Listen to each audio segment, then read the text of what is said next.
நேர்காணல் நேராக இருக்க வாய்ப்புகள் குறைவு.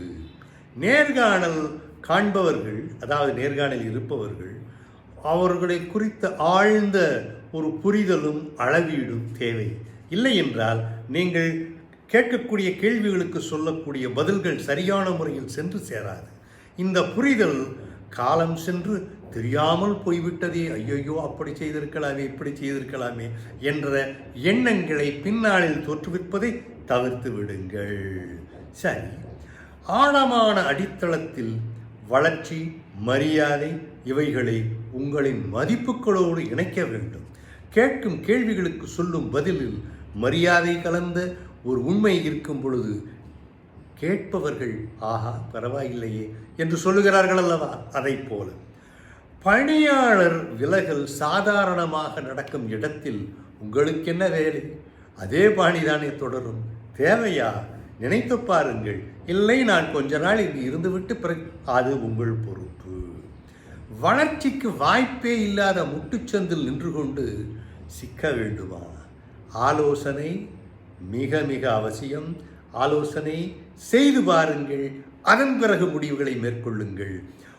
ஒரு பணி, பல பொறுப்புகள் நிறுவனத்திற்கு நலம் பயக்கும், நமக்கு நிம்மதியை தருமா? யோசித்து பாருங்கள். உங்களுடைய பணிப்பாங்கும் பணி செய்யக்கூடிய அந்த கட்டமைப்பும் எந்த அளவுக்கு உங்களுக்கு பயன் தருகிறது என்பதை புரிந்து கொண்டு அதன் பிறகு நீங்கள் பணியில் இருந்தால் நன்று. இல்லையே, ஐயையோ எனக்கு தெரியவே தெரியாமல் எதுவும் இல்லை, நீங்கள் பார்க்காமல் இருந்து விட்டீர்கள் என்று சொல்லுங்கள். சம்பளம் அல்லது இந்த ஊதியம் சொல்லுகிறார்கள் அல்லவா, இதை பற்றிய கேள்விகளுக்கு நீங்கள் தெளிவான முறையான பதில்களை சொல்லவில்லை என்று சொன்னால் உங்களை அப்படி இழுத்து இப்படி இழுத்து சிக்க வைத்து விடுவார்கள். அதனால் நீங்கள் கேட்கக்கூடிய விஷயங்களை கவனமாக கேட்டு உள்வாங்கி அதற்கான பதில்களை கூறுவதற்கு முயற்சிகள் மேற்கொள்ளுங்கள். நாங்கள் கடின வேலையும் செய்வோம், கடின விளையாட்டு உடற்பயிற்சியும் செய்வோம், மேலோட்டமாக எந்த விளைவும் புரியாது உங்களுக்கு. ஆனால் அவை ஆக கடினமாக எந்த விளைவும் புரியாது.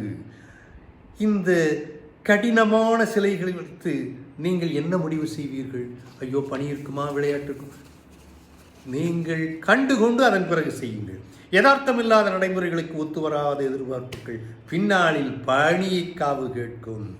இது போன்ற எச்சரிக்கைகளை உள்வாங்கி உங்களின் எண்ணம், மனப்பாங்கு ஆகியவற்றோடு இணைத்து உங்கள் முடிவை நீங்கள் எடுங்கள்.